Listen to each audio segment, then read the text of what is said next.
Dizem que uma imagem vale mais do que 1000 palavras? É o que dizem. Mas vejam, a palavra, a escrita da palavra, já é em si uma imagem. E a imagem da palavra escrita nos suscita outras 1000 imagens e outras 1000 palavras. Exatamente essa junção entre a ideia de que uma palavra é algo escrito, mas é também uma imagem, que suscita outras imagens. E eu estou trazendo esse tema porque esse é um dos temas, ou talvez o tema central, transversal do nosso diálogo de hoje, como artista que trabalha exatamente com isso, com a escrita de letras, transformando palavras, como esta aqui, a palavra caos, em obras de arte, não é?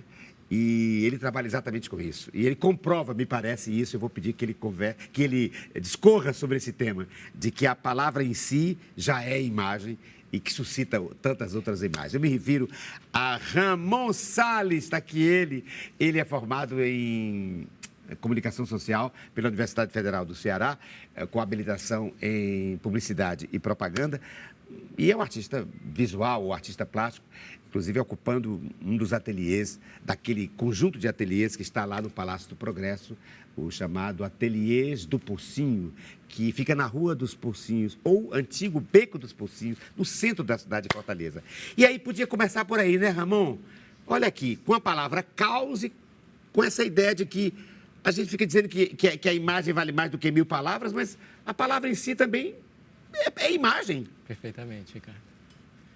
Nesse caso, essa palavra em específico eu fiz com uma palha de aço pegando fogo, né? Então, também tem esse lugar da caoticidade, da poética de fazer, né? O fazer. Precisamente. O fazer, precisamente. Sim. E dentro disso, um dos aspectos mais fortes do meu trabalho atualmente é essa questão gestual, né? Como se houvesse um mapeamento do gesto. Então, é você entender que durante esses 15 segundos que durou essa fotografia, isso é uma foto, né? E é do que a gente chama de light painting, ou pintura com a luz.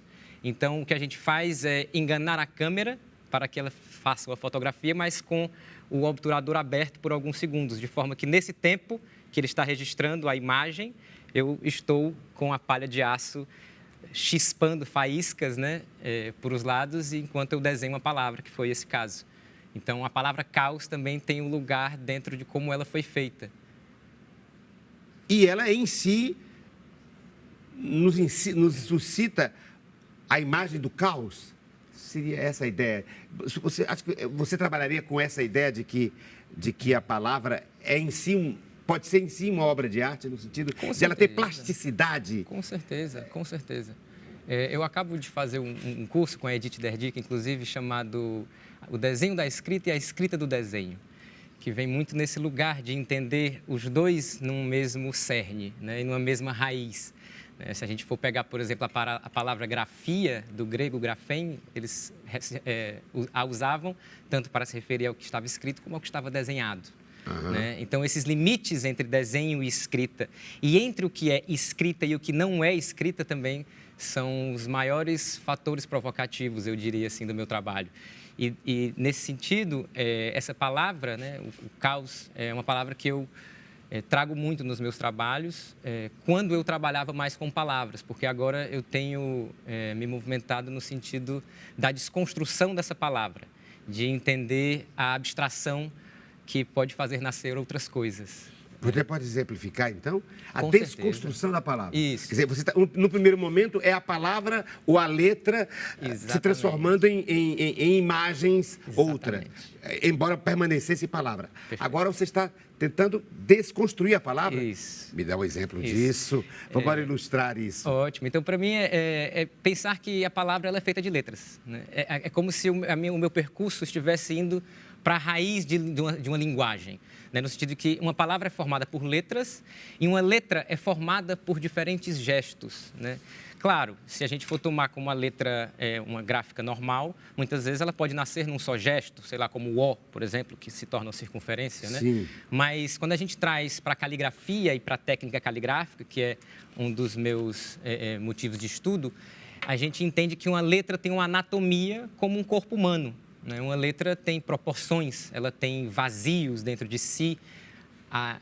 além dos cheios, né, que faz a gente entender essas letras.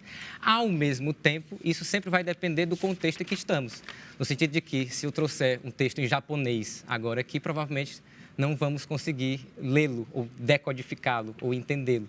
Ao mesmo tempo, aquilo ali é uma malha textual, né? Então, assim, é um lugar de entender como a organização ou a desorganização das letras ou dos pedaços de letra podem significar uma ou muito mais coisas, né?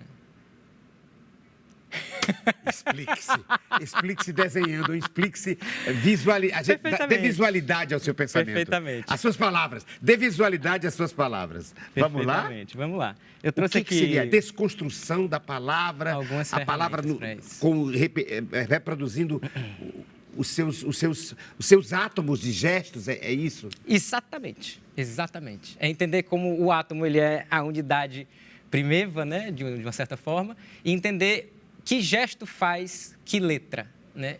Eu apelo muito para a gestualidade das Por exemplo, letras. o O é um movimento. Pronto, e como é isso. que você se apropria disso para fazer o seu trabalho? Isso. Deixa eu fazer Muito bem. um exemplo aqui, Você né? pegou aí Um rolinho. Estou fazendo aqui no papel de pintura. um movimento, certo? Tá.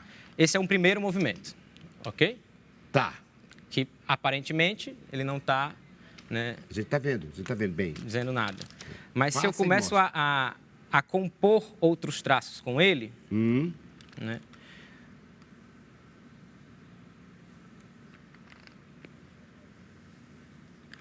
ele passa a ser outra coisa. Então, um A, no caso, Um A precisamente. minúsculo. Isso, precisamente. Mas que foi feito, como eu mostrei, com gestos diferentes, que se encaixaram numa proporção. Sim. Entende? Então, o que me interessa hoje em dia é entender, por exemplo, esse pedaço aqui que foi o primeiro, como eu posso encaixá-lo de formas diferentes e dizer outras coisas. E aí, para isso, posso trazer essa imagem como exemplo. Essa imagem já traz um significado figurativo, né? Já Sim, vai para seria um lugar uma da árvore, figura, por exemplo. perfeitamente, mas feita de pedaços de letra. É imaginar que cada pedaço desse é um pedaço que, se encaixado de uma forma diferente, poderia ser uma letra.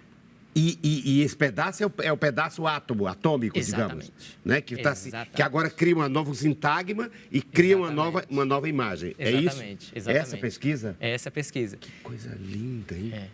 É uma árvore, então, feita de gestos caligráficos Exato. básicos, né? Primordiais, Exatamente. ou matriciais, né? Matriciais de uma palavra que estão recontextualizados e formam uma árvore letra. Criar um nome aqui, arbóreo, não sei, arbóreo gráfico. Não, mas ainda não diz, né? Porque a grafia, como você próprio se referiu, ela serve para a imagem escrita e para a imagem não escrita. Exatamente. Por exemplo, fotografia. Né? É a grafia da luz. Aliás, você está trabalhando com isso, não está? Exato. Essa primeira imagem que você mostrou, ela vem muito desse lugar, dessa pesquisa com a imagem, com a foto e com o recorte de tempo. Né? Para mim também é interessante pensar os recortes de tempo, porque, por exemplo, conforme eu fiz um gesto aqui, esse gesto do rolinho, né, que eu fiz aqui na câmera ao vivo, ele começa antes de tocar o papel, né? Ele começa antes, né? Há um movimento fora da superfície e o movimento continua depois, né? E aí você aproveita isso? Com certeza. Você expressa isso no desenho? Com certeza. Porque o meu movimento... O pré-desenho, o pré-obra, é isso? É porque, na verdade, para mim é como se o todo fosse essa obra, né? É pensar que a fotografia, por exemplo, ela é um recorte daquele tempo. Mas Sim. houve um momento pré aquele momento e pós aquele momento. Mas a fotografia se transforma nesse recorte. Nesse caso em específico, é uma fotografia de 15 segundos. É uma fotografia que...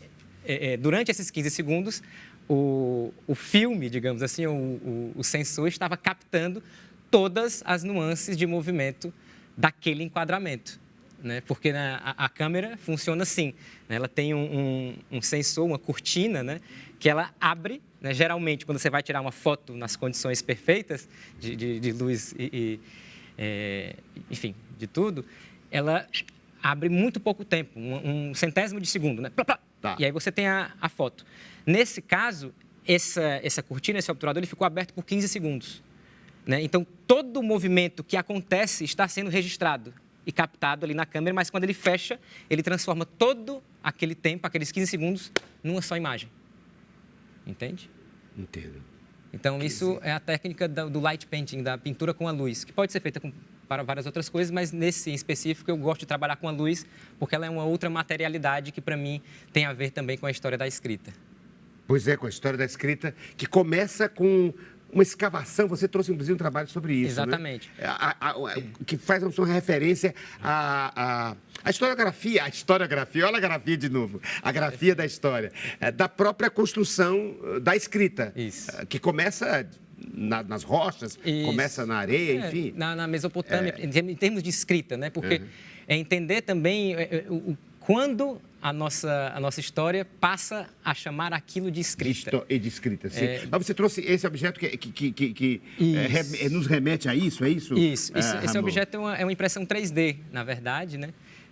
Feita por um grande amigo, pelo Caio, da Estúdio Phygital. A gente tem alguns projetos em parceria.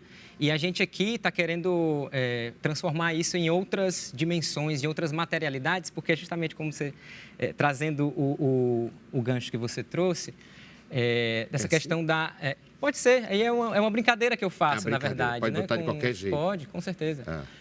E o inábil do Ricardo Guilherme não sabe colocar. Ah, meu pai, meu pai. Mas, nesse sentido, é isso, é entender que a escrita, quando ela nasce, né, principalmente na escrita cuneiforme, a gente deve ter visto algumas imagens disso, né? Ela é uma escrita... quase escultural. Exatamente. Ela tem uma intencionalidade do retirar, de cavucar, de trazer de ela dentro. Ela tem como é que chama? Um baixo relevo. Um baixo relevo, isso, exatamente. Um baixo relevo. Mas, para mim, o mais interessante, para mim, nesse lugar, é essa intenção de tirar. Porque um grande salto tecnológico na escrita é quando a gente passa a deixar de tirar para colocar, no caso, uma tinta, como eu fiz aqui. Sim. Aqui é uma camada em cima da superfície que eu estou colocando. Isso é um salto tecnológico. Certo. Né? E hoje em dia, quando nós vivemos nas telas e no digital, a letra passa a ser luz também, né? Ela não tem uma materialidade. E aí, com a impressão 3D, a gente começa a dar uma materialidade para aquilo que nasce na luz, no digital. Então, é como se eu estivesse voltando ao físico, né, vindo do digital. Então, também uma coisa que me interessa muito, esse lugar de permear o físico e o digital. Você chamaria, então, essa escrita escultural de uma como é que é? Uma subscrição, seria? Isso. É uma subscrição, isso. Né? Acho que sim. E que depois passou a ser uma sobrescrição. Uma sobrescrição, quer dizer, a escrever sobre determinada plataforma. Sobre Exatamente. Determinada base. Que, no caso, para mim também é muito importante nesse lugar da minha escola, digamos assim, que é da arte urbana e da pichação, principalmente, porque envolve justamente esse lugar, né? A pichação, ela é uma tinta colocada em cima e, ao mesmo tempo, pichadores até hoje são assassinados no Brasil, né? É uma criminalidade que envolve uma vontade, digamos assim, da população em geral de extermínio. Né? E tem a ver porque ela é escrita e, ao mesmo tempo, ela também ela transcende a escrita para criar imagens, não é? Com certeza. Por exemplo, de um T surge, não é um T específico ligado a uma grafia de uma escrita codificada, mas ela é uma transgressão da escrita para criar uma obra de arte a partir da palavra. Talvez, eu acho que a gente, assim, é complexo a gente generalizar o movimento da pichação porque são muitos agentes. Sim. Mas o que eu gostaria de trazer nesse sentido, mais do que a própria, do querer ser arte, seria esse lugar de plasmar o corpo. O corpo que fez aquela pichação é um corpo em risco. E se você vê um Sharpie, que é como a gente chama a pichação aqui em Fortaleza, né? Que são essas pichações cifradas e emboladas, né? Se você vê e vê um outro... Isso, Sharpie, que é uma lógica do Rio de Janeiro. A gente traz a pichação de Fortaleza, ela nasce, tem sua gênese no ano de 86, vindo do Rio de Janeiro, um pichador que trouxe... Né? Ele é daqui, né? O RAP RM. E o que significa? Sharpie são as sílabas de pichar ao contrário. Isso faz referência à linguagem TTK. A linguagem TTK é a linguagem nascida no bairro do Catete, no Rio de Janeiro. Catete, TTK.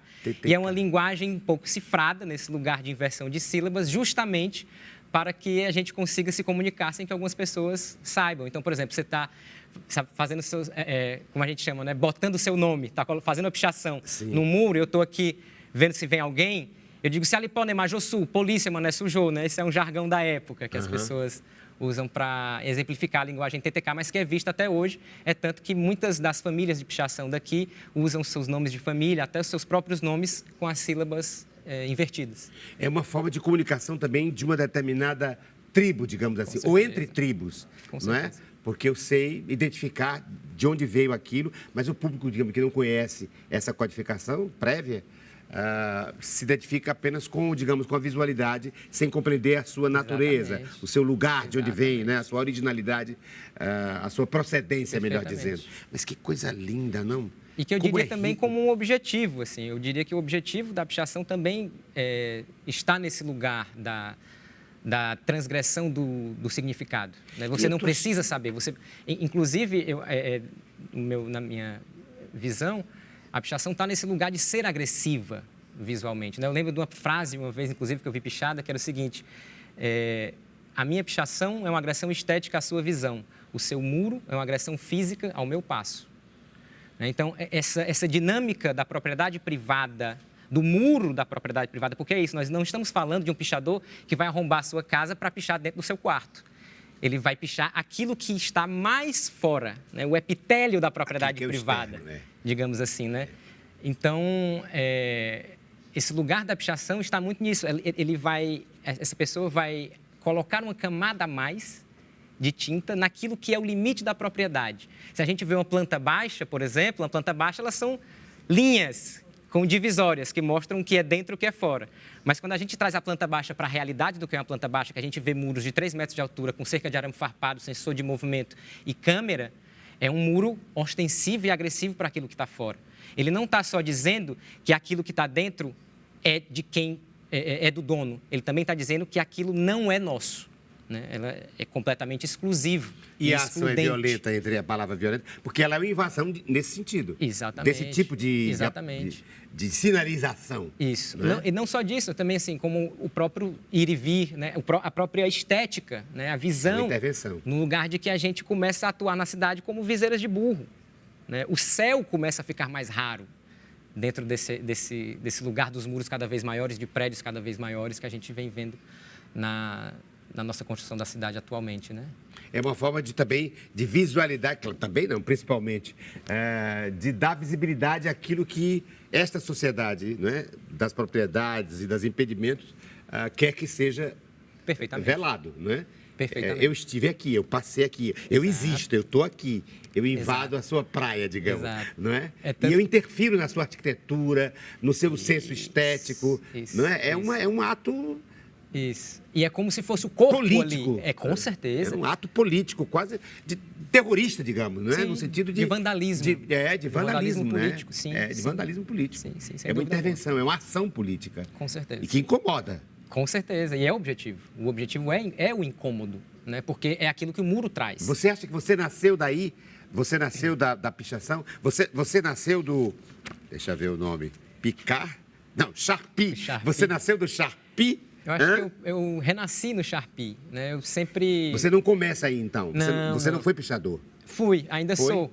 E ainda é? Sim, sem dúvida. Eu digo, e o que você traz para a sua arte que está no Sharpie? Qual é a árvore, a raiz dessa árvore, né? Eu acho que principalmente esse lugar do corpo. Ramon, eu acho que principalmente esse lugar do corpo, que é entender as escalas. Quando nós fazemos uma grafia ou escrevemos algo usando uma caneta, o pivô de movimento, geralmente, ele está atrelado à falange do dedo, à mão. Quando você vai para uma escala maior, usando spray, utiliza-se o corpo todo. Há um movimento de pernas, né? Inclusive, a nossa estética do Sharpie de Fortaleza envolve essa palavra-chave dentro da nossa tribo, que é esse extrapolar. Né? Então, o extrapolar envolve fazer do corpo, né, um meio para que o seu nome apareça da maior forma possível para quem quer que seja que esteja passando na cidade. É entender a cidade como mídia sem ser necessariamente publicitária. Então, tem esse lugar dessa indignação com aquilo que é mostrado e que não somos nós que decidimos. É como se... É uma frase que eu costumo usar. É quando a gente se dá conta de que somos CPFs navegando no mar de CNPJs. Então, entendemos que quem diz o nome da rua, quem diz o anúncio que vai estar no outdoor, quem diz o nome do prédio, não são geralmente os CPFs, são os CNPJs. Então, para mim, a pichação é esse lugar da indignação do CPF, dessa indignação minha, eu, enquanto sujeito, dentro de uma cidade que me engole todos os dias e eu tento engoli-la de volta, transformando em algo meu. E aí, nesse sentido, é interessante também esse lugar da metonímia da obra pelo autor, porque quando a gente anda na cidade e passa a estar um pouco mais nesse meio, a gente começa a ver as pessoas através de seus nomes. Ó o fulano, ó o Som RM, ó o Negão, ó, sabe? Então, a gente começa a entender a cidade de um outro lugar que, para mim, se torna mais afetivo. Então, a pichação, para mim, ela se transformou em um meio que me dá respiro para viver na cidade. Eu respiro a partir dela. Se eu vou para uma cidade que não tem pichações, como Natal, como recentemente Itapipoca, me deixa um pouco agoniado. Não resolveria, portanto, seria absolutamente contraproducente estabelecer lugares para a pichação. Com certeza. Porque a pichação é exatamente a desterritorialização total, não é? A liberdade total num território. Eu não diria desterritorialização, porque ela também está muito atrelada ao território. Então, eu digo desterritorializado no sentido de que aquele território que é circunscrito a uma determinada ética e a uma determinada poética e estética vai ser desterritorializado porque vai para outros lugares. Mas eu entendo. Isso. Mas eu queria ouvir o que você a sua contraposição. Não, é no sentido de organização, porque a pichação ela não é só isso. A pichação é um movimento que só em Fortaleza ela nasceu em 86, então tem 42 anos, 38. Por aí. Muitos anos. E nesse lugar, por mais que ela seja... É pensar assim, vamos historicamente, vamos fazer uma questão histórica, assim, de zoom out na história. A tecnologia da escrita só existe há 5.000 anos, dentro de uma historiografia humana muito maior do que isso, que remete a mais de 50, 100, 200 mil anos. Mas que a pichação dentro da história da arte urbana, ela está num lugar... contemporâneo, muito novo, digamos assim, muito recente, mas que envolve camadas de cidade muito intensas, no sentido de que as cidades vêm se reconstruindo e se colocando em cima da outra como um palimpsesto. Esse lugar da camada em cima da camada, em cima da camada. É tanto que, se a gente for em restaurações de obras antigas, a gente vê aquele estudo da arquitetura, que são o estudo da qual camada de tinta veio antes dessa, qual camada que veio antes, até chegar à primeira. Essa é uma nova concepção de preservação de prédios, de restauração de prédios. Não apagar a historicidade daquele lugar. Isso. E aí é entender que essas fachadas, esses lugares, esses prédios, eles não são, muitas vezes, ocupados pelas pessoas que os constroem. É tanto que tem uma matéria muito interessante que está disponível até no site da Câmara, no site oficial da Câmara, onde encontraram, agora recentemente, faz menos de 10 anos, no sótão de prédios, do prédio da Câmara. Sim, eu vi. Inscrições de candangos. De candangos, operários que construíram Brasília. Exatamente. Os nordestinos que construíram Brasília. Exatamente. Então, isso, para mim, é pichação. Ele é um lugar de inscrição da memória e do corpo que estava lá. E é um ato político, veja, é o operário dizendo, eu construí isso, eu estava aqui. Eles deixaram recados, eles deixaram bilhetes. E do subterrâneo, Exatamente. E foi descoberto que eles passaram por lá. Eles quiseram dizer, eu estou atrelado a essa obra. Exato. Tenho Niemeyer, lindo, mas tenho eu que fiz lá, eu que construí isso. Perfeito. E aí deixei a minha assinatura lá. Porque geralmente esses nomes não estão. Esses nomes não estão nessa história. Então, a pichação, para mim, é como se fosse essa reivindicação de quem anda e de quem vivencia a cidade. E o lado de fora da cidade, a rua. Eu estou fascinado mais ainda pelo Ramon, porque eu acho, veja, o trabalho dele tem a ver com arte, óbvio, mas tem a ver com sociologia e com uma coisa que eu não tinha percebido ainda, que agora acho que vocês também estão percebendo, que é com uma certa organicidade, eu diria, com a corporeidade, incorporar isso a movimentos corporais. Tem outra palavra, biologia, não é biologia, fisiologia, enfim, a movimento humano, não é? Não só movimento humano no sentido social, mas movimento físico. Sim. Por exemplo, quando você diz que mesmo antes de começar a pintar ou a desenhar ou a grafar, já começa... Claro. Esse movimento já faz parte da obra Claro. e deve ser incorporado à obra. Isso. E, aliás, eu encontrei agora uma forma de me referir a ele. Não é desenhar, não é escrever, não é pintar, é grafar. Porque grafar é amplo, não é? Grafar é amplo. Perfeito. Não é? Porque você Exatamente. transforma palavras em quadros, em imagens, em insinuações de imagem. Que lindo ter o nosso Ramon Salles aqui no programa, no nosso diálogo, que vai fazer um pequeno intervalo, é isso? Daqui a pouco a gente vai fazer um intervalo e eu queria trazer outros objetos que ele queira colocar para ir motivando o nosso encontro. Você sabe que a partir do que você traz, a gente vai filosofando. Perfeito. Por exemplo, por que você disse que você me disse que tinha um livro que poderia ser visto em qualquer idioma. Eu acho que ele está aqui por baixo, você me disse, talvez. acho que é esse aqui. Exatamente. Que livro é esse? Exatamente. Aqui? Ainda temos uns 3 minutos antes do intervalo. Eu queria que você falasse, porque é curiosíssimo. Perfeito. É como se fosse assim, o esperanto da grafia. Você pode, em qualquer língua, você se entende. É de um artista das letras também, ou melhor, do limite das letras, posso dizer assim, porque aqui não são letras, né? Mas se chama Xu Bing, é um artista chinês, e ele tem essa proposta de trazer nesse livro uma linguagem que, teoricamente, qualquer pessoa poderia decifrar, porque ela é feita com emojis, né? com esses ícones que a gente usa hoje na internet, que são imagens. Então, na teoria, o que ele busca com esse livro é um livro universal. Universal, um livro por isso que eu falei do Esperanto. Exatamente, exatamente. E tem a ver com com algo absolutamente atávico e lá atrás, porque se falava com desenho, não era? Como é que a gente chamava? Rupestre? Hein? As pinturas rupestres, não? Nas rupestres, e também, eu me lembro que tinha aquelas cartas cifradas que diziam uma palavra e depois uma imagem para você ir... Os rebus. Acho que é isso. O rebus. O rebus, ele é um Mistura salto... palavra e... Ele é um salto tecnológico da escrita, na verdade. Uhum. O sistema rebus, ele acontece quando a gente começa a usar a palavra, por exemplo, na Mesopotâmia antiga, a palavra para flecha, ti, era a mesma palavra para vida. Só que quando eles desenhavam a flecha, eles estavam querendo dizer a flecha. E aí, um dia, passaram a querer usar o símbolo da flecha para dizer o som da flecha.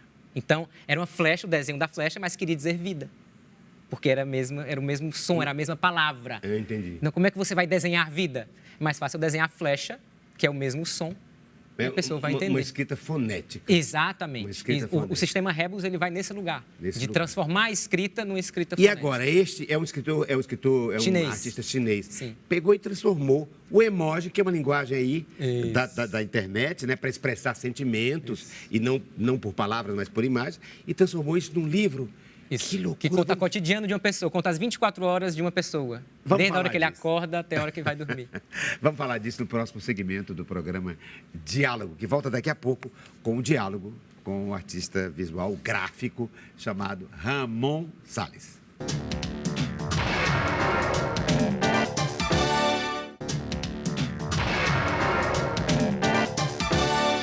Alguém vai dizer, então o dialogador ou dialogadora é uma bailarina? Eu direi, é também, porque ele é um artista gráfico, ele é um artista plástico, ele é um artista visual e que incorpora ao seu trabalho letras e outros tipos de imagem o próprio fazimento da obra de arte, além de contextualizá-la como um ato político. Eu me refiro ao Ramon Salles, que é formado pela Universidade Federal do Ceará na área de comunicação social e com habilitação em publicidade e propaganda, e que é esse artista que está lá no Palácio Progresso, um dos ateliês do Poço, na antiga Rua dos Pocinhos, hoje Rua do Pocinho, no centro da cidade.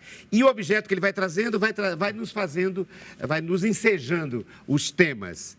E Ele nem colocou como objeto, mas eu estou vendo que acho que é um objeto extremamente pertinente a tudo que a gente tem conversado no segmento anterior. A roupa dele, minha gente, o sapato dele. Veja, porque ele transcendeu o papel, não é?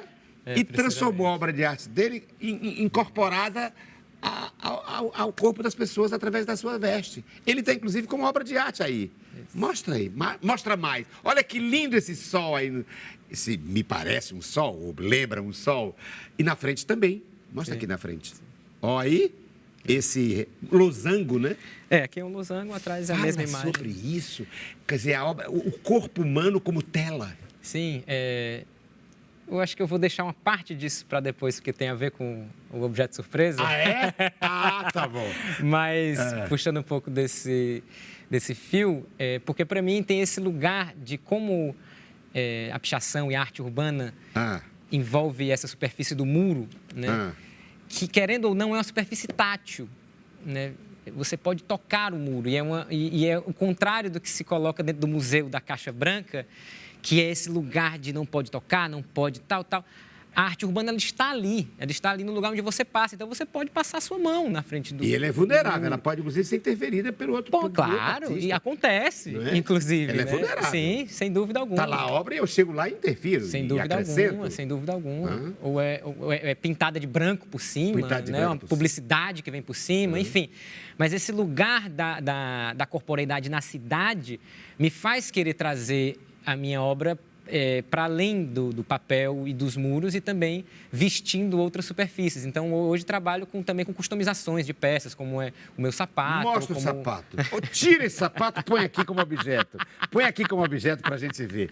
Olha aqui, ele pegou, parece coisa do expedito celeiro. E aqui, no caso, ele já está bem marcado. Você pegou um sapato, é de couro? E aí pinta e faz uma intervenção em cima. Eu faço intervenções em cima de muitos objetos que eu uso, principalmente bolsas e sapatos, porque são objetos que geralmente, quando eu estou trabalhando, respinga tinta. Então, eu começo a brincar com essas camadas, ele suja. E, para mim, eu acho mais interessante do que limpar o sujo, brincar com o sujo, no sentido de que ele também é uma mancha gráfica. Um trampolim para uma... Isso. E depois que a minha própria pintura também é manchada e suja, ele traz um outro... É o lugar do palimpsesto que eu estava trazendo antes, né? O palimpsesto é esse lugar de camada em cima de camada. Lembrar da história da escrita numa época em que os papéis eram caros, não existia nem papel na época, né?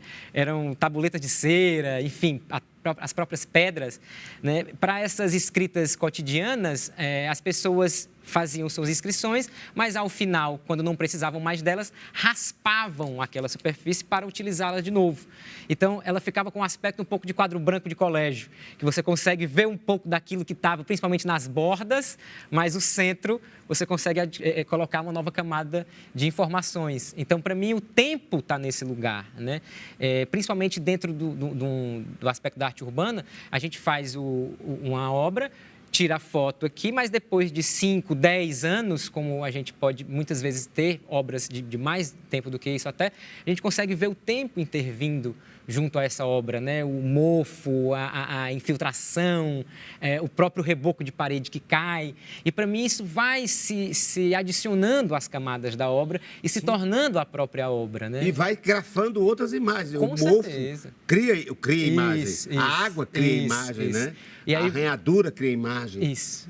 E aí, para mim, também me interessa muito esse lugar, justamente nesse sentido do que é extra-humano, do que está fora de mim, do que é a própria cidade. A própria cidade é isso, é um decaimento, é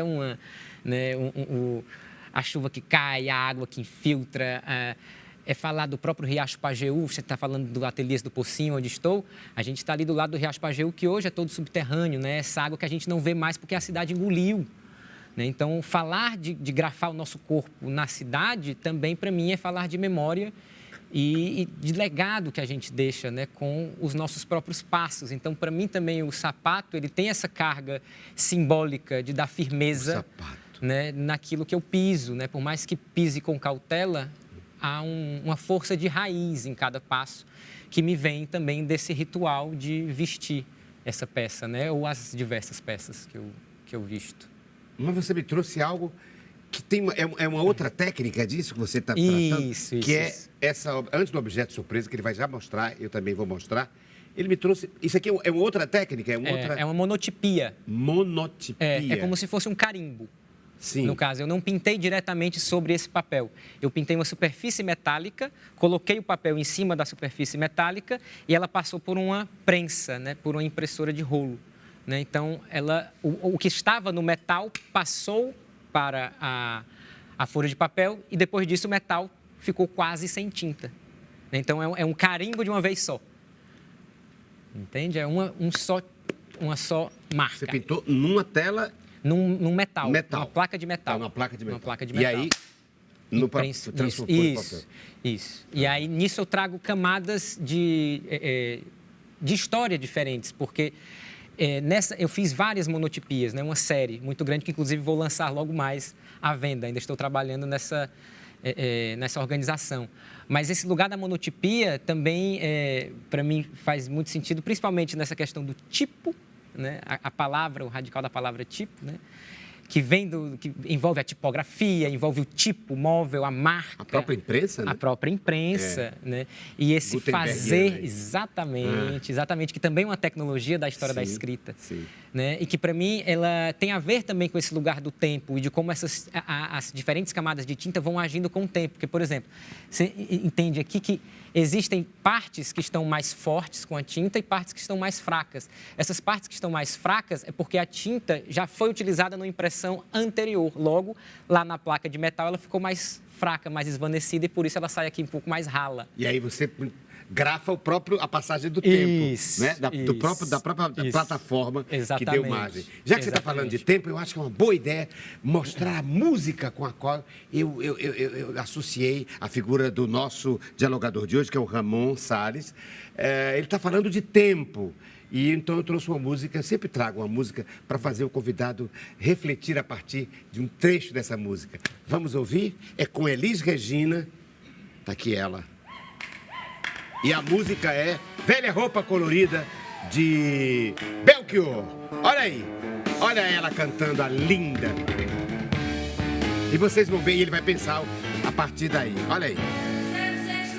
Mas eu não posso deixar de dizer, meu amigo, uma nova mudança em breve. Vai acontecer, novo tempo era novo, jovem, hoje é antigo, e precisamos todos rejuvenescer. Precisamos todos rejuvenescer. Vocês não vê, mas eu não posso deixar de dizer, Meu amigo, uma nova mudança em breve vai acontecer. novo tempo era novo, jovem, hoje é antigo, e precisamos todos rejuvenescer. Precisamos todos rejuvenescer, inclusive os jovens. Ramon. Acho que esses mais. É isso que eu quero, a provocação é essa. Precisamos todos rejuvenescer, inclusive os jovens. Mais. Sobretudo os jovens. Sim. Fale mais sobre isso. Acho que principalmente no quesito, né, no político que vivemos hoje, de nuances tão complexas, né? Acho que no lugar que vivemos histórico e político é importante que a gente se rejuvenesça nos próprios ideais que a gente tem tendido para outros lugares tenebrosos, né? Que Belchior fala muito também Sim. disso, né? E a gente precisa, eu acho que não, como é que eu posso dizer? Acho que não encaretar. Não né? encaretar. Não encaretar. Não tender para as extremas direitas, para esses lugares tão delicados, Perigoso. perigosíssimos, né? E muitas vezes os próprios jovens estão nesse lugar Não tem essa consciência, digamos, da linha do tempo, da qual você se linha do referia. tempo, Você está exatamente. traduzindo para a obra de arte, inclusive os tempos das utilizações daquele material com o qual você trabalha, trazendo para os gestos. Então, eu acho que o tempo é algo que faz parte da tua matéria-prima. É engraçado isso também, Ricardo. Eu estava conversando com um amigo Por isso que eu trouxe dias, essa música. que ele fala também da perspectiva de tempo, de que ele parte do pressuposto de que essa perspectiva de tempo horizontal, Tempo. ela seria fictícia, né? Pois o passado e o futuro, eles não existem. O que existe, de fato, é o presente. Então, a perspectiva de tempo, na verdade, ela é verticalizada, porque o passado e o futuro, eles estão também no presente. São noções do mesmo lugar, né? O passado é construído pelo olhar do presente. Claro. O futuro também é uma Claro. tentativa de imaginar, Inclusive mas no a partir de cérebro, agora. né? Se a gente imagina, projeta futuro, o nosso cérebro vai movimentar uma área que é a mesma que projeta quando a gente pensa em passado. Né? Porque a gente só pode projetar um futuro pensando no passado. Inclusive, tem uma perspectiva quechua, interessantíssima nesse sentido, que é a de que o futuro está atrás, o passado está na frente e o movimento de aproximação do futuro é esse. Afastando-se do passado, mas olhando para ele, né? Com o futuro nas costas. Isso está um pouco também dentro de um símbolo adinkra, o sankofa, né, que é um pássaro que olha para a própria cauda. Esse lugar de circularidade do tempo é uma coisa muito bonita, muito interessante, que eu também tento trazer no meu trabalho. É tanto que, vou fazer um gancho aqui, em relação à questão do light painting, né, e dessa questão do gesto, de quando ele começa fora da superfície da tinta. Né? Quando o light painting começa, ele hoje é uma vertente artística que vários artistas trabalham com esse lugar da pintura com a luz, com a fotografia, né? Fazendo o caos que eu estava mostrando, né? Esse daqui. Então, a questão é que quando ele nasce historicamente, ele está vinculado a uma teoria econômica, porque era um casal de norte-americanos que eles queriam mapear os gestos dos trabalhadores para saber qual trabalhador fazia aquele gesto para a linha de produção em menos tempo. Então, eles colocaram anéis de luz nos trabalhadores e foram captando que movimentos eram mais interessantes para ensinar aos outros trabalhadores para serem mais produtivos. Então, ele estava atrelado a essa lógica dessa produção capitalista de otimização do tempo de uma forma mais milimétrica possível. Então, eu tento trazer justamente esse outro lugar, utilizando a mesma técnica, né? Trazer o light painting para um lugar da liberdade corporal, né? De nascer outras coisas a partir não de uma... Da incisão temporal cronometrada, mecânica, mas do que nasce a partir do gesto, né? E aí, nesse sentido, também é importante, eu acho, trazer dentro da minha pesquisa essa questão. Eu acho que a gente pode até... Isso cita o outro objeto. Eu disse o poema do Belchior, uma nova mudança em breve vai acontecer, que seria qual, hein? Do ponto de vista das artes. Porque você trouxe alguma coisa mais antiga. Sim, sim. Né? E ele diz, o que era jovem e novo, hoje é antigo. E precisamos todos rejuvenescer. Isso. Mas você me trouxe algo que é realmente antigo. Isso. E como é que a gente vai rejuvenescer a partir daqui? Eu vou começar a rejuvenescer, porque nem abrir eu sei. Vou pedir aquele abra. Com licença. Hein? Precisamos até... Olha, tão fácil. E eu achando que era de outra linha. Como é o nome disso? Porque... Olha, agora estou entendendo. É um tabuleiro. Isso. É um tabuleiro. Vamos colocar aqui. Isso. Não. Aqui é melhor. Aqui, um tabuleiro. E aqui as pedras, as famosas pedras. Sim. Fala mais sobre isso. E por que você trouxe isso? Para ensejar que tema? Esse jogo, na verdade, para mim é uma escola também. Eu comecei a jogar com 10, 12 anos de idade. E se chama Go. Go em japonês e inglês. O nome mais conhecido, mas também chamado de Wei-Chi em chinês e Baduk em coreano. São os países que mais jogam, né? Um jogo bem mais jogado no Oriente. Como se fosse um dama, gamão. A estrutura mais complexo. Mais complexo. É um dos filhos seria? Talvez os pais. Os pais, não, eu digo... Talvez os pais. Os pais. Isso, porque isso aqui é o pai. Porque dessa estrutura toda. Um jogo com registro mais antigo da história da humanidade. Sei, da humanidade. Né? Um dos, né? Supõe-se como sendo um dos jogos mais antigos. Seria, digamos, de 2000 ancestral do dama e ancestral do gamão. E mais complexo que eles, no sentido de que, pra você ter noção, não sei se você lembra, em 96, se eu não me engano, que a IBM colocou um computador para jogar contra o Kasparov, que na época era o campeão mundial de xadrez. E ele ganhou do Kasparov, o Deep Blue, né? Ganhou do Kasparov. E aí colocaram para jogar Go contra profissionais de Go e ele levou uma surra, digamos assim. Mais recentemente, agora em 2016, se eu não me engano, pela primeira vez, um computador ganhou de um ser humano numa partida de Go. Mas foi preciso a máquina aprender outras formas de pensar. E esse jogo, acho que a maior diferença que ele tem em relação a esses outros que você mencionou são duas. Primeiro é que o tabuleiro começa totalmente em branco, as peças são adicionadas com o decorrer do tempo, elas não são movíveis ou retiradas, elas vão se compondo no tabuleiro numa lógica de cercar território. Então, esse jogo ele é sobre território, né? E como diz Brisa Flow, por exemplo, a treta é território, né? Então, acho que dentro desse novo sistema que nós vivemos, em que o epitélio da propriedade privada sendo riscado por um pichador justifica o assassinato dele, para muitas pessoas e dentro da lógica de muitas pessoas, para mim é lembrar como a propriedade privada não é mais importante do que a vida, né? Então, tem esse lugar de entender o território. Esse jogo ele é sobre isso, é sobre como construir território, né? E é muito interessante, principalmente, né, em relação à lógica de jogo, porque, óbvio, ele é feito para ser jogado geralmente entre pessoas de um mesmo nível, digamos assim, né, de discernimento do jogo. Mas se ele é jogado por pessoas de níveis muito diferentes, se eu estou jogando, se eu tenho um estudo muito grande, eu tenho um nível muito alto do jogo e vou jogar com uma pessoa que tem muito menos tempo, é um iniciante, existe um outro estilo de jogo que eu posso jogar, que é o Shidogo, que é um jogo... é um jogo com outro objetivo. O meu objetivo passa a ser não ganhar de você, mas, através do jogar, lhe ensinar coisas e fazer você se apaixonar pelo jogo de outras formas, com jogadas que você provavelmente não conhecia antes. Então, ele é um jogo muito metafórico também. E aqui, esse território vai para o outro território? Deixa eu te mostrar assim, aqui. Vai terminando assim? Vai ocupando assim? Não. Porque também não tem hierarquia, como nos outros jogos, né? Do xadrez, por exemplo, não em tem relação hierarquia. às peças, não. As peças, Não. o rei, Isso, o todas cavalo, são horizontais. todas elas são horizontais. São mesmo, né? Elas estão no mesmo nível, né? Isso. É horizontal. Mas o tabuleiro começa em branco, né? E as peças são colocadas nas interseções.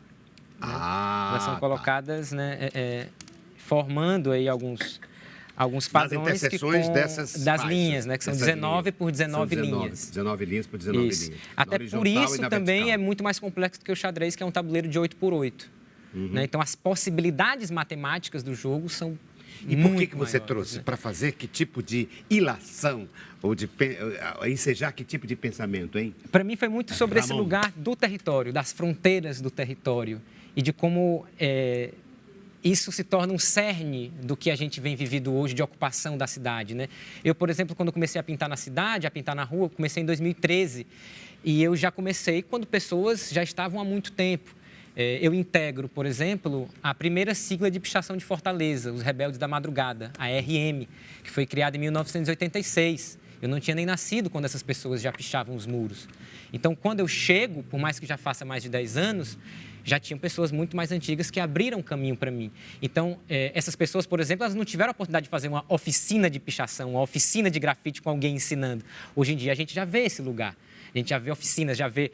inclusive, isso é um outro tema muito interessante de se tocar, que quando eu estou falando, geralmente as pessoas perguntam, mas e as diferenças entre pichação, grafite e muralismo?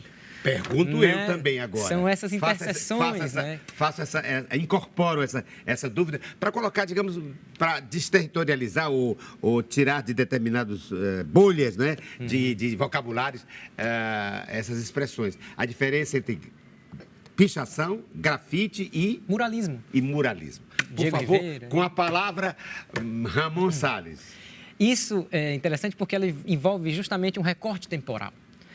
Porque se a gente vai para a gênese do grafite, isso eu estou falando do grafite contemporâneo, porque o grafite, quando ele entra na história, como termo grafite, né, ele vem de quando se descobriram as ruínas de Roma, de Pompeia. Né, e descobriram que Pompeia, depois que escavaram, a cidade estava intacta, né, pela fuligem do vulcão, que foi tomada, e ela estava completamente escrita por dizeres coloquiais. Fulano esteve aqui, né, fofocas da cidade que eram colocadas nas paredes das ruas. Então, o grafite nasce dentro da história nesse lugar, mas ele contemporaneamente, ele já vem de outra forma, vem atrelado à tinta spray, vem atrelado ao movimentos dos movimentos de libertação de 68, Maio de 68. ao maio de 68, né, a ditadura no Brasil, né? Existem muitas fotos icônicas aí nesse lugar. Então, o grafite, ele quando nasce em sua gênese, ele é o que hoje também a gente chama de pichação. A questão é porque ele foi indo para um lugar e a pichação nasceu ali, ou se diferenciou, se paralelizou, digamos ali, indo para um outro, mas que eles têm uma interseção muito grande e que vai, cada vez mais que o tempo passa, se atrelando a coisas novas. Eu dou um exemplo, né? O grafite, quando começa, não existia o termo graffiter ou grafiteiro. Eram graffiti writers, eram escritores de grafite, porque o grafite era sobre palavra. O grafite eram palavras. Primeira vez que nasce uma persona, um personagem no mundo do grafite, já é uma virada. E hoje em dia, né, o que domina, principalmente de forma comercial, né, porque é isso, o grafite já foi, hoje em dia ele já é contratado comercialmente, já é atrelado à revitalização, que é uma palavra que eu uso com muito cuidado e não gosto muito, inclusive, mas a esse lugar da cor, né, de trazer uma entrega que é interessante, mas ao mesmo tempo eu acho um pouco complexo quando a gente deixa a pichação de lado e demoniza, e a demoniza, né? E coloca o grafite nesse lugar e a pichação nesse lugar. Acontece muito, né? Inclusive quando a gente está pintando na rua, como tá lindo, ainda bem que não são aquelas pichações horríveis, né? Sei. Então envolve esse lugar de interseções. O grafite já foi mais incorporado ao mercado, digamos assim. Hoje em dia, a com lógica certeza. do mercado. Hoje em dia, com certeza. E a pichação, não. Continua com Isso, um ato embora existam muitos grafiteiros atualmente que não se rendem. Não vou nem colocar como um rendimento, porque às vezes também temos que pagar nossas contas e artistas precisam entendo. se colocar dentro disso, né? São patamares diferentes, né? E como sempre, o sistema tenta cooptar, Com certeza. né? Mas ainda não conseguiu cooptar pelo seu aspecto político de transgressão, a pichação. Olha, chegou a hora do objeto surpresa, eu trouxe um para ele trouxe um para mim, me dá, eu vou passar para ele, Ramon Salles, o nosso artista gráfico, plástico, visual. E ele me trouxe também um, deixa eu ver. Ele disse que o meu tem a ver, que você trouxe para mim, não abre agora não, tem a ver com a roupa. Agora fale. O que tem a ver? Tem a ver Eu quis que você falasse sobre a sua roupa, sobre o corpo ser tela a partir da roupa, e você disse que não, que depois, que tinha a ver mais com o que via. Deixa eu ver o que é. Olha, é um mapa lindíssimo de onde, meu Deus? Da cidade. E uma intervenção tua, é isso? Isso. É assim? Em pé. Em pé? Isso, assim. Tá aqui. Tá, estão vendo? Tem um Centro. CI, tem um CI escrito, aí eu estava trabalhando com letras e palavras ainda. Então, aí as primeiras tem um C e um I grandes, e embaixo, na vertical, tem a completude desse Si, que seria cidade, cite, cite. Referência A palavra cidade em 3 línguas. Mas é uma referência ao poema Cidade, Cite, Cité. Sim. E- Mas em 3 línguas, cidade, o city, que é o inglês, e o cité. E isso eu trouxe a cidade de Fortaleza. especificamente porque, e aí eu trazendo no mote do Corpo como Tela, eu recentemente apresentei junto a uma grande amiga e artista, a Catarina Guxiquem, uma performance na Pinacoteca aqui do Ceará, em que a gente pintou corpos de modelos nus. E foi uma performance que, para mim, na minha memória, seria a primeira, a não ser por essa que eu lembrei que tinha feito em épocas de pandemia, online. Eu tinha que fazer uma performance, convidado até pela Glória Diógenes. E eu estava com a dúvida de como vestir essa performance, que eu ia fazer uma performance caligráfica. Queria fazer esse Cidade, Cite, Cité. E você teve a sacada, por que você não faz em cima do mapa de Fortaleza? Foi. Nem me lembrava que Eu imaginava que você não me lembrava. Eu disse, você em cima da cidade de Fortaleza. Foi. Ah, E eu que guardei lindo. isso com Então muito tem a ver carinho, conosco, não é? Com certeza. Tem a ver com o seu trabalho e com a ideia que a gente conversou. Eu me lembro disso. Porque foi uma sacada sua que, para mim, deu toda a diferença do que eu vesti, né? O que eu vesti com as minhas letras. Porque eu vou muito desse lugar, assim. Como geralmente eu trabalho nos muros e vestindo construções e muros, entendendo essas curvas do muro, para mim, entender eles visto de cima, Você grafitou como as plantas baixas, na cidade. trouxe um outro... E agora também, poético, né? assim como o nosso Aldemir Martins, você está trazendo a sua arte para a roupa. Você próprio está vestido com certeza. obra de arte sua. Com Foi isso que eu quis certeza. mostrar naquele momento. Com Não é? certeza, isso. E olha o que eu trouxe para você. Eu que trabalho com contradição, com polaridade, com dialética. Olha o que eu trouxe. Uma moldura. Uma moldura sem a obra de arte dentro. Sem a pintura dentro, sem a intervenção. Eu trouxe isso. Fala aí a partir de... Olha que loucura, Muito hein? bom. Muito bom. Olha aqui. Que lindo, Ricardo. Hã? E Gostei você? demais. Diga, Gostei demais. o que que isso enseja de tema? Um lugar que deveria estar ocupado por uma obra de arte? Eu não sei. Esses dias eu estava dando Mas enquanto você fala, mostro. Ok. Diga lá.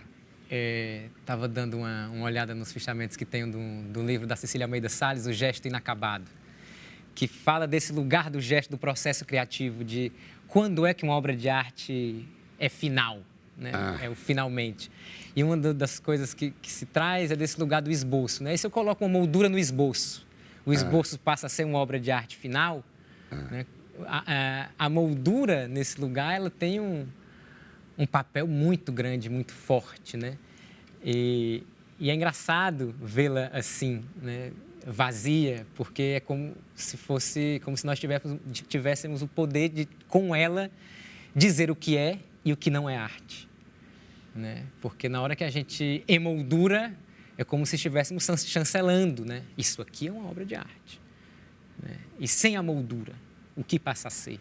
Você poderia terminar o nosso encontro desenhando alguma coisa que poderia, Claro. inclusive, estar aqui, hein? Será? Com certeza. Por exemplo, eu começo a imaginar o que estaria aqui, o que seria aqui. Com essa imagem, a gente fecharia o nosso diálogo de hoje. Pinta alguma coisa, digamos que a gente colocasse aqui. Mesmo que a gente não possa enquadrar exatamente, mas como é que a gente completa esse espaço vazio? É essa a ideia, entende? Como é que a gente completa? Claro que não precisa completar a obra, e já é uma obra de arte, entende? Claro. Mas, enfim, como seria algo? E assim a gente se despede dessa relação tão bonita hoje, do diálogo com ele, o nosso Ramon Salles, que está fazendo ali um desenho. Vou colocar e a gente encerra, tá? Olha aí, ele fazendo rapidamente nos últimos segundos do programa Diálogo com Ramon Salles. Ele grafou o quê? Vou mostrar e dizer na próxima semana tem mais Diálogo.